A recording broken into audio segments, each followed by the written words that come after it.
આ વસ્તુ કેવી છે, થોડી ગંભીરતાથી લેજો. કોઈની પાસે લડવું નથી, લડવા માટે મેલડી બેઠી છે.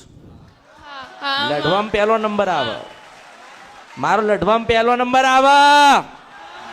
આ દુનિયામાં કોઈ દિગંબર હોય, કોઈ ભૂવો હોય, કોઈ મૌલવી હોય, જેને 52 મહાન સાથી હોય, મને મેલડીને વાળીને લઈ જાય ને તો મારા અવતારમાં ખોટ પડે. હું મેલડી છો આ કળિયુગમાં. સદાય ભેગા રહેજો તમે. આ દીકરી પેલા બીજા માળે ભણે છે ને, તું ભણતી નથી. પેલા બીજા માળે ઉપર સીડીઓ ચડે ને બીજા માળે તું ભણસ ને સાહેબ બેઠો બેઠો તને ભણાવતો હોય છે. પણ આ ભણસ એને બાજુમાં એક નાની ગલી પડી ને ગલીની બાજુમાં એક નાની દરગાહ છે ને દરગાહનું પાણી એને પીવડાવી દીધું છે. દીકરી અને પ્રેમિકા ભરીને ભાગીએ છે. મને મેલડીને સાંભળીને જા. એ હું શિવન સપના નદી કંદરપ્યા મેલડી છો.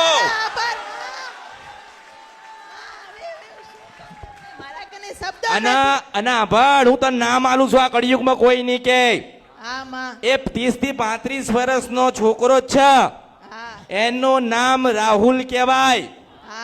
અને એને આ દીકરીને પાઈ દીધું. તાર સાહેબ નું નામ શું શકે નહીં? જો મારે સાચું બોલવા જોઈએ. મારે તમારી પાસે કશું જોઈતું માસ્તર, બરોબર? આની ઉંમર કેટલી થઈ? 15 થઈ ને. 16 વર્ષની આ પૂરી નહીં થાય ને તારે લઈ ગયેલો હશે. એને તમારું બીજું નહીં જોયું, આ દીકરીનો રૂપ જોયો હશે. શું જોયું? એનો રૂપ જોયો કે ભાઈ આને મારી પત્ની બનાવીશ. હું ના બતાવત તોય તાર દુઃખ હતું.